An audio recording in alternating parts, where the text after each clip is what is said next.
When I awoke in the morning, I didn't really know where I was or how I'd got there. There was this stench of rotting vegetation and urine, and probably something much worse. There were bottles, cans, plastic, random timber, rusted pieces of metal. I was literally lying on soft, wet grass. But I was on an urban rubbish dump. I looked down at myself with disgust and shame and anger. I mean, how the hell did it ever come to this? I didn't ask to be born. I didn't ask to be put into a cardboard box. I did not ask to be left on the street. I don't want this life. In fact, I don't want life at all. And I decided that I'd take an acid overdose, an LSD overdose, and end my life. When I was first born, my mother was in complete emotional turmoil. She was emotionally and physically battered. She just couldn't cope. So she put me in a cardboard box and put me on the doorstep of a street in London. I was found and put into a children's home where I grew up for 4.5 years. Then I was fostered by a Baptist church minister and his family. Beautiful, beautiful guys. And then at the age of 11, I chose to go to boarding school. I wasn't sent away, I chose. I wanted to find out who I was. The first year at boarding school was really tough. I was completely overwhelmed by the circumstances, by the situation. I didn't know how to cope, I didn't know what to do. I was continually beaten up, but I was a newbie. That's just what happens at boarding school. I just accepted it. The second year at boarding school, I'd climbed to the top of the hierarchy and I knew how to handle myself. But then I was going to have to be moved to the senior house, which is a whole new story.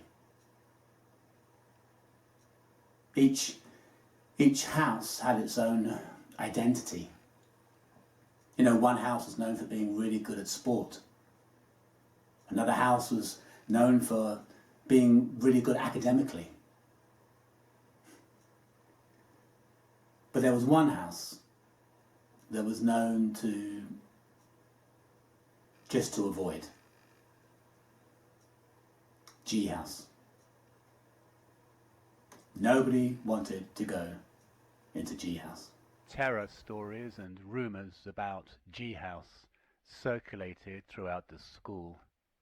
It was the one house everybody dreaded being sent into. Everyone was afraid of G House. Even the other teachers and school staff members.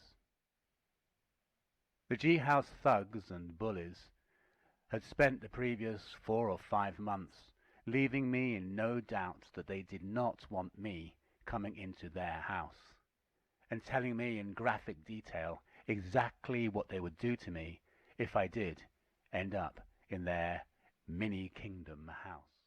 "You'd be better off killing yourself than coming in here," said one of them as he pinned me to the ground with his knee crushing my chest. "Yeah, nigger, save us the job, huh?" said another as he kicked me repeatedly in the head, fracturing my cheekbone and nose. They'd made their point, but I had no control over what senior house I'd be sent into. Several weeks passed. Then the day came when I would find out which senior house I would be put into for the next 5 years. They posted a large piece of paper on the wall with the pupil's name on the left and the house that he would be sent into on the right. I looked at it, saw my name, and immediately froze rigid. Panic exploded inside of me, but I physically couldn't move. The sheet of paper read, D. Scott, G House. They're putting me in G House. When feeling and movement returned back to my legs, I went straight to the headmaster's office to try and ask him to change his mind and put me into a different house. The headmaster was retiring, emptying his desk, and was not interested. He just waved me away, saying no. Arriving at G House, I was met by a welcome team, comprising of the 2 thugs that had fractured my face, plus 4 other guys. One called Psycho. I never did know his real name, but he certainly lived up to his nickname. I had come from the top of the junior house to the very bottom of the senior house. I was officially the lowest of the low. I knew that this was going to get very, very ugly. But I had no idea just how excruciatingly painful and defining that violent ugliness would be. There are only 2 black kids in the whole entire school. I've not been a black kid in G House for 6 years. Let me unpack the schedule or the itinerary of my time. There were 3 levels in the house. There were the juniors, the middles, and the seniors. The juniors went to bed at 9 o'clock. The seniors came in at about midnight. They put a bar of soap into an empty pillowcase and just clubbed me while I slept. I'd wake up to them clubbing me. I'd then fall unconscious. That was a typical night in G House. They tied me to a tree. They put cigarettes out the back of my head. They put acid into a syringe and sprayed my back, sprayed my shoulders with acid. They'd boil a kettle of water, boiling water from the kettle, and they'd say, "All niggers have rhythm." So, they'd take my shoes and socks off and they'd say, "Dance, nigger, dance." If they didn't like my dancing, then they'd pour the boiling water on my feet. In fact, even if they did like my dancing, they'd pour boiling water on my feet. Welcome to G House. I spent all my time hiding. But I'm in boarding school. In the daytime, I could hide. But at nighttime, I always had to come back to the dormitory. And they were always waiting for me. You know, one day, I had enough. I walked into the middle of the school courtyard, and I knew these thugs were hiding in the bushes around the corner, just waiting for me. And normally I would hide or run away, but this time I thought, you know what? No, I've had enough. So I said, you know what? Come on then. Come on. Bring it on. You want to fight? Let's do it. It was very violent, very vicious, very bloody. When it was over, I could barely stand, I could barely walk. But I'd taken 5 or 6 of them out with me, crumpled on a mess on the ground. And that day, I earned respect. That day, I earned fear. And that day, the bullying stopped. But I still couldn't concentrate in class, in the lessons at school. And my behaviour began to get really bad. And the teachers started to beat me as well. I was being beaten by the kids, I was being beaten by the teachers. The teachers were telling me that I was arrogant, ignorant, and unintelligent. In fact, they would stand by the door as I left and say, "Danny Scott, you are arrogant, ignorant, and unintelligent. And if anyone's life is going nowhere, it's yours." That was a curse, daily curse on my life. I had enough. Something flipped inside of me, the lid came off, and I exploded. I was suspended 4 times from school and eventually expelled. When I was expelled from school, I took a baseball bat to the school. I smashed it up. I was on the run from home. I was on the run from school. I was on the run from the police.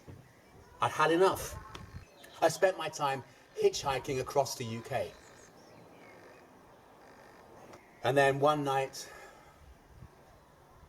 particularly exhausted, emotionally drained, I wanted to find somewhere safe and comfortable on the street where I could sleep, where I could spend the night.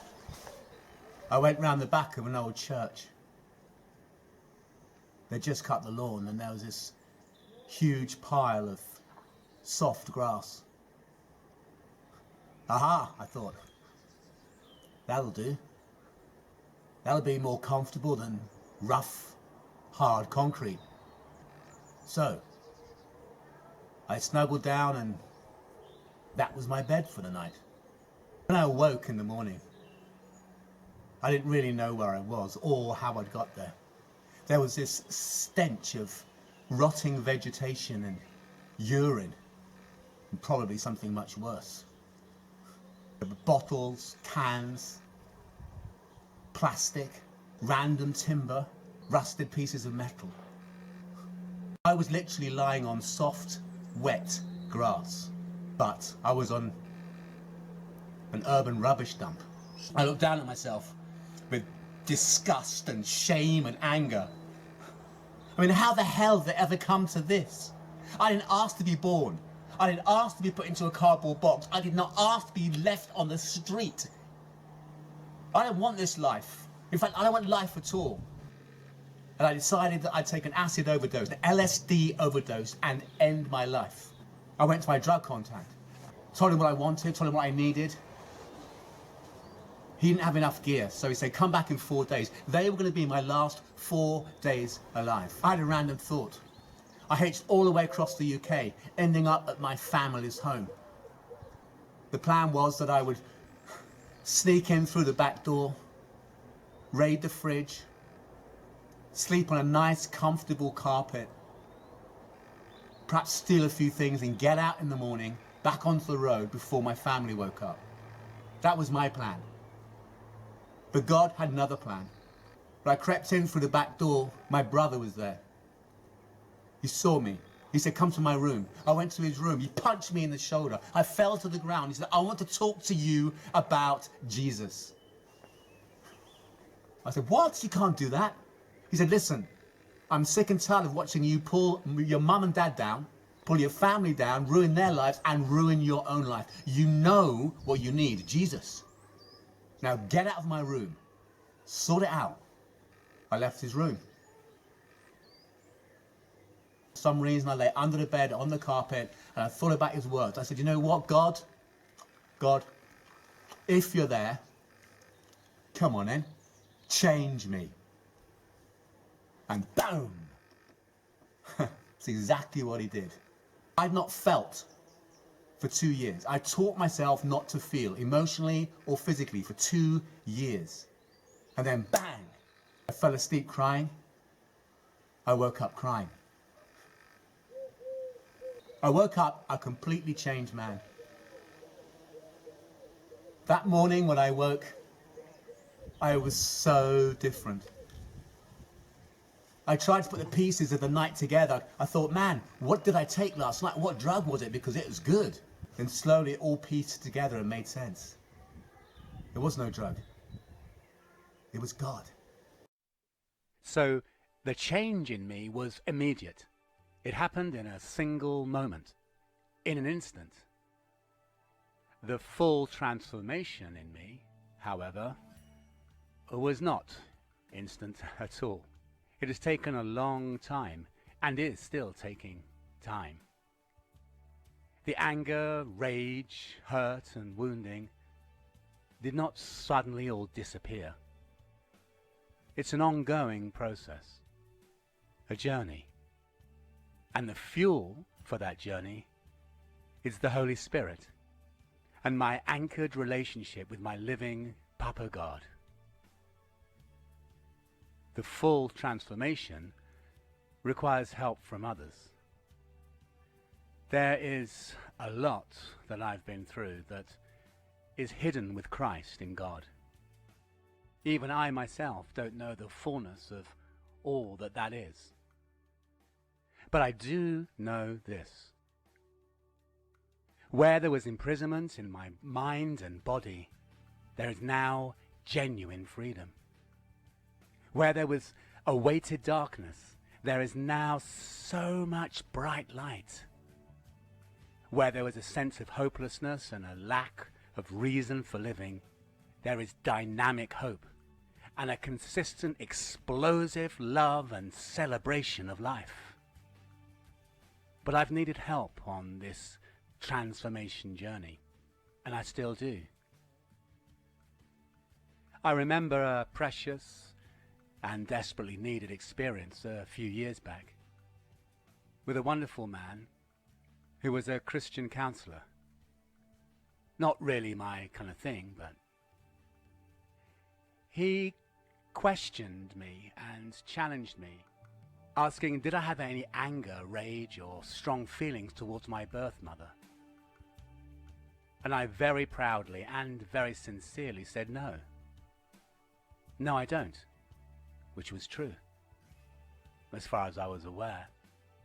That's not healthy, he replied. I was like, what? You want me to be all unhappy and sad that I was rejected at birth? I have no anger. I have no rage to my mother. Okay, he said. Can I pray for you? I said, yes, sure. He started to pray, and bang! I totally broke down and started weeping uncontrollably, just sobbing for 15, 20, 25 minutes, I don't know. Release, healing that I didn't even know that I needed was pouring out of me. I also needed to forgive and to re-forgive.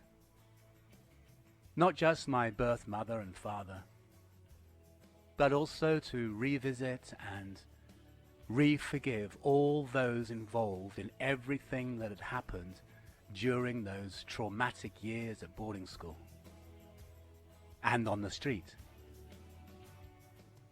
and even in church.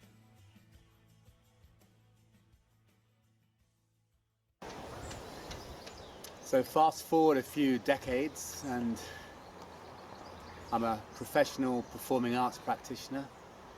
I have my BA, my MA, handful of awards. I've also had the privilege to teach and perform in more than 20 different countries worldwide. I teach teachers to teach, coaches to coach, trainers to train.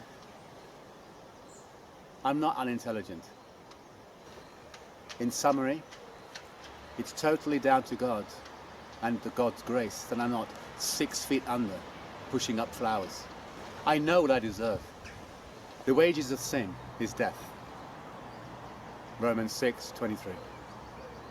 And I'm definitely a sinner. And therefore, that's what I deserve. But I have been given the resurrection life instead.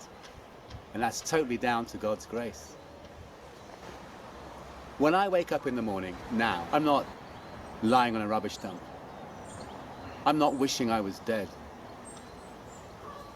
I genuinely breathe every new day as a precious gift. I wake up in the morning and I love a brand new day. This is the day that the Lord has made. I will rejoice and be glad in it.